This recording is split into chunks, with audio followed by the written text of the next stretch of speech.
खरं तर राजसाहेब हे एक वेगळं व्यक्तिमत्व आहे आणि राजसाहेबांची इच्छा आहे की ज्या रमाकांत आचरेकरनी सचिन तेंडुलकर आणि विनोद कांबळे असेल आणि त्यांच्यासारखे असंख्य क्रिकेटवीर घडवले, त्यांचं एक छोटीशी आठवण ही शिवाजी पार्क मैदानावर राहिली पाहिजे की ज्या ठिकाणी आजसुद्धा अनेक लहान लहान क्रिकेट मुलं खेळायला येतात आणि त्याच्यातून मोठे क्रिकेटर घडत असतात आणि त्यांनी अतिशय सुंदर अशी संकल्पना त्या ठिकाणी केलेली आहे आणि ही संकल्पना अस्तित्वात आणण्याच्या दृष्टीने लवकरच पालकमंत्री म्हणून मी मीटिंग घेईन, त्याच्यामध्ये त्याला मान्यता देईन आणि मैदानावर कुठल्याही तऱ्हेचं अतिक्रमण न होता ज्याप्रमाणे सी रामचंद्रांचं या ठिकाणी स्मृती जपलेल्या आहेत किंवा अनेक इतर मान्यवरांच्या जपलेल्या आहेत, स्टॅच्यू वगैरे काही नाही आहे, त्यांनी एक कन्सेप्ट दिलेला आहे ज्याच्यामध्ये क्रिकेट त्यांची जी काय वैशिष्ट्य आहेत ती सगळी याचा अर्थात ते त्याच्याबद्दल बोलतील तो त्यांचा अधिकार आहे, परंतु अतिशय सुंदर अशी जी कल्पना आहे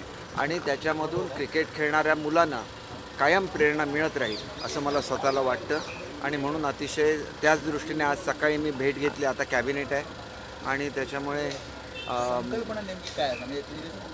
संकल्पना अशी आहे की ज्याच्यामधून मुलांना कायमस्वरूपी प्रेरणा मिळत राहिली पाहिजे अशाच स्वरूपाचं आहे, परंतु कशी त्यांची संकल्पना आहे हे स्वतः राजसाहेब आपल्याला निश्चितपणे सांगतील, तो त्यांचा अधिकार आहे. बरं सर, आज 16 आमदारांच्या अपात्रते प्रकरणी महत्त्वाचा निकाल आहे, संपूर्ण देशभराचं लक्ष लागलेलं अत्यंत महत्त्वाचा दिवस आहे, तुमची प्रतिक्रिया काय पाहिली या संदर्भात? माझी प्रतिक्रिया मी कालच दिली आहे, सत्यमेव जयते. आमची बाजू सत्याची आहे, आम्ही आमची बाजू व्यवस्थित मांडलेली आहे आणि दुसरं हे एक याच्यावर अकॅडमिक खूप मोठी चर्चा होण्याची गरज आहे.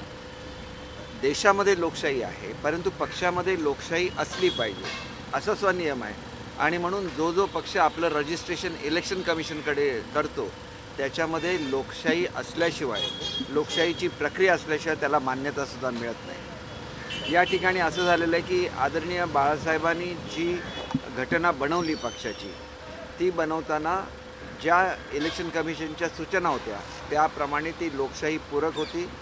नंतर त्या घटनेमध्ये बदल करण्यात आला आणि तो बदल अशा स्वरूपाचा होता की आपणच अपॉइंट लोक करायची आणि ते अपॉइंट केलेल्या लोकांनी आपल्यालाच निवडून आणायचं असं त्याचं स्वरूप होतं आणि त्याच्यामुळे इलेक्शन कमिशनची ह्याला मान्यता घेतलेली नव्हती आणि ज्याला मान्यतासाठी ते सादर करण्यात आलं त्याला इलेक्शन कमिशनने ते नाकारलेले आहे.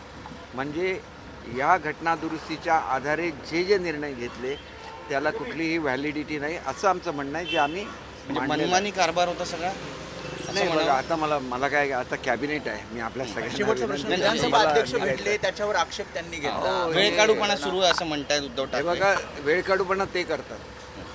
असं आहे की मला त्यांच्याबद्दल आदर आहे, परंतु आरक्षणाच्या संदर्भात कोर्टामध्ये कोण गेलं, जागांच्या संदर्भात कोण कोर्टामध्ये गेलं आणि नंतर कॉर्पोरेशनच्या इलेक्शन रेंगाळल्या असं आपणच म्हणायचं.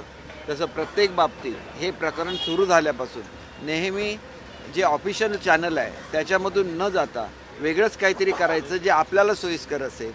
उपाध्यक्षांनी सुनावणी घ्यावी, तीसुद्धा 2 दिवसाची 3 दिवसाची नोटीस देऊन घ्यावी, हे तर कोर्टाने स्क्रॅप करून टाकलेलं आहे, हे सगळं नाकारलेलं आहे आणि त्याच्यामुळे मला असं वाटतं की तुम्ही रितसर मार्गाने आम्ही जातो, आम्ही आमची बाजू मांडलेली आहे, आम्हाला न्याय मिळेल याची आम्हाला खात्री आहे आणि त्याच्यामुळे एकच गोष्ट सांगतो की आम्ही काही कॉमेंट्स करत नाही, परंतु ज्या पद्धतीने ते बोलतात ते फारच आक्षेपार्ह आहे. शेवटी मुख्यमंत्री हे राज्याचे प्रमुख असतात, त्यांच्याबद्दल कसं बोलावं. तुमच्याबद्दल एक छोटीशी गोष्ट बोलली, तुम्ही केंद्रीय मंत्र्यांना जेवणावरून उठून अटक केली, परंतु तुम्ही वाटेल ते बोलता. त्या पदावर तुम्ही सुद्धा राहिलेले आहे आणि मुख्यमंत्री म्हणजे काय गुन्हेगार असतो का? राजकारण म्हणजे काय गुन्हा आहे का? लोकशाही म्हणजे काय गुन्हा आहे का?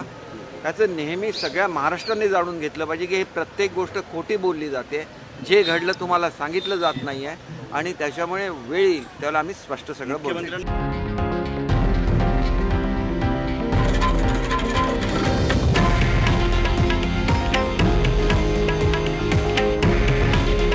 हे आहे देशातील नंबर 1 न्यूज नेटवर्क आणि आपण पाहत आहात TV9 मराठी. काळजी तुमची, हित महाराष्ट्राचं.